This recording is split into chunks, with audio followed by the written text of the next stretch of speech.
Flight 2.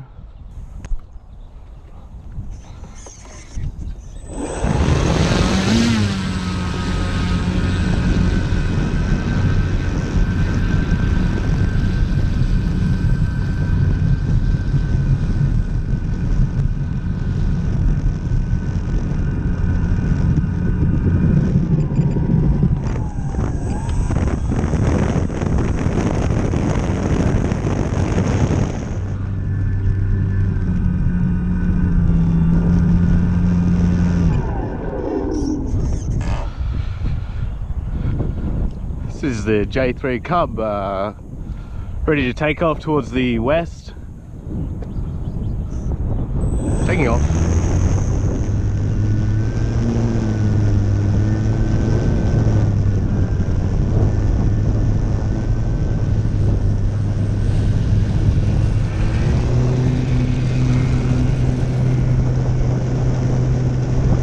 Got caught in a bit of a wind skid there, but didn't pull back. So it didn't ground load. Doesn't mean that it was a good outcome though. So I'm going to do a bit of a circuit out here and fly back with the wind behind me. Here we go. Full throttle, dropping the nose, left rudder, left aileron roll, right aileron, elevator up, pass. Climbing up over the marshland here. I'm going to try to only climb into the wind here. Let's go, throttle off, nose down attitude. I mean throttle off, sorry, hands off. Bit of elevator trim, leveling that up. That's beautiful. I mean, when it comes to run times and balancing your plane with performance, I'm not going to use this for towing. I do want to use it for filming though, so having a really slow climb rate is a little bit difficult for a filming plane. But let's go and test its aerobatic performance now that I've got it up and I've got it dialed in. So I want to do a stall. Wow, it was quite violent. It is quite a big plane though. Let's do a touch and go, throttle on, touch and go. So I'm just going to try to sneak in here.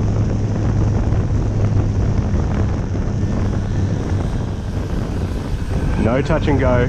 Abort, too close to the obstacles. So sorry about that. I'm going to just keep climbing. I mean, we've flown for 5 minutes and we only used, 30%, not even.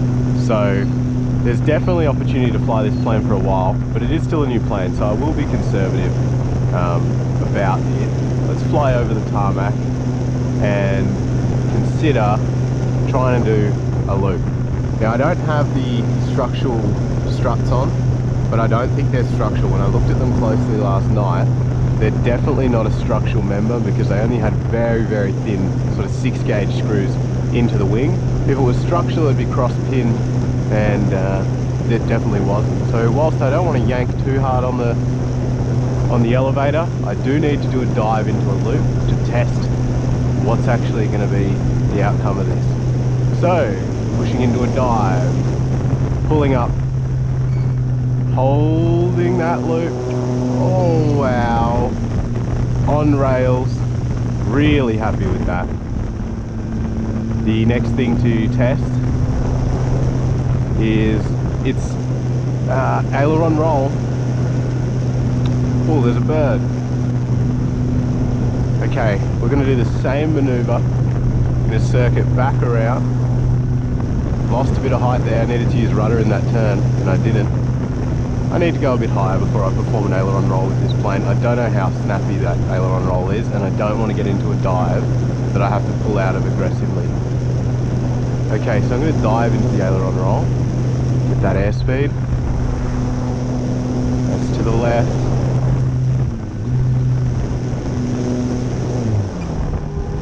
Throttle back. I mean, it worked. It worked. Let's do that touch and go that I couldn't nail before. Piper Cub coming in over the east for a West End runway touchdown and go. Throttle back, watching that stall, watching that stall. Right rudder.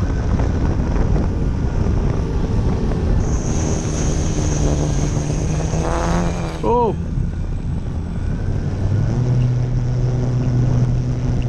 I've lost it. I'm not going to go. That really got squirrely.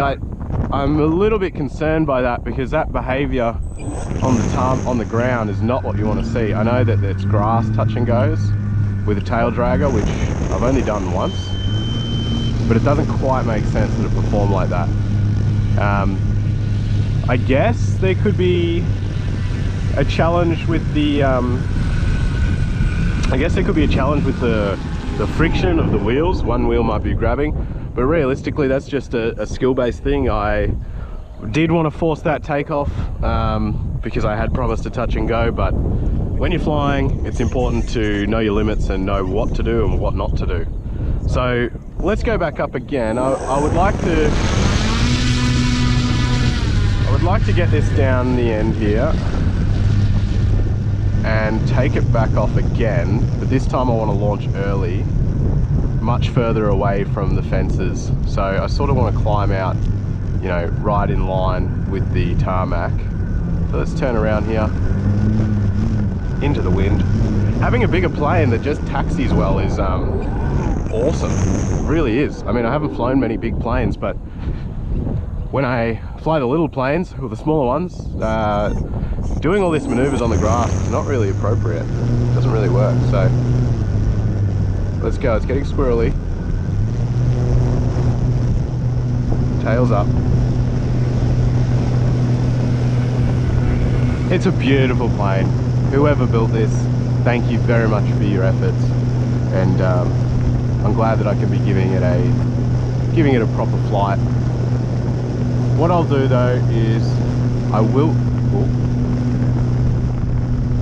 It's like feels, although the power's draining a little bit, but I think it's just underpowered and I'm used to slightly more high performance planes. Let's just climb right up. I mean, that's what I really want to do. Big plane. There's an eagle.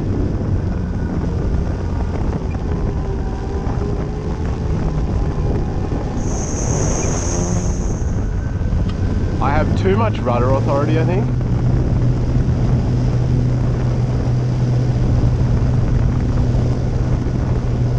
For the sake of keeping this, so what are we at? 146. Past the time. Well, not even past the time yet, I don't think.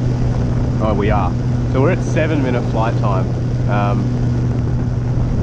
Let's just keep flying it. I really, based off the previous battery pack, which was identical, there's no reason I can't keep flying this plane. I've only done one loop, but that's probably a good thing. The wings are definitely strong enough. The touch and go is not happening today.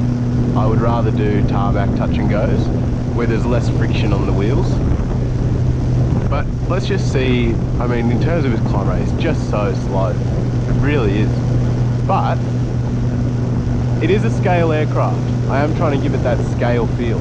So having a plane that you can just sort of push into the wind, as long as you've got your wits about you, and you know that it is heavy and it is bigger than some of the smaller models. The slow turn rates don't really matter. Let's do a figure of 8,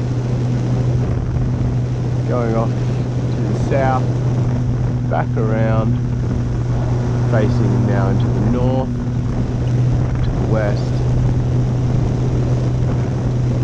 back to the north. Okay, let's see if we can do a double loop.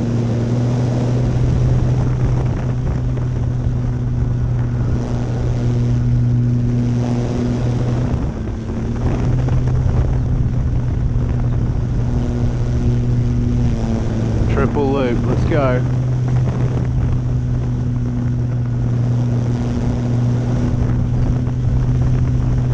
Inverted.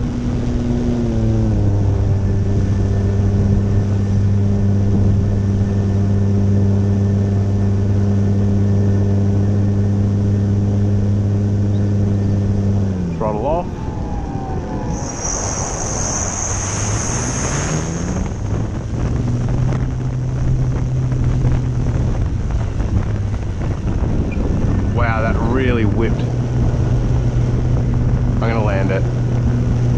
just because it's a new plane. I don't want to risk it. Alright, coming in. Coming in.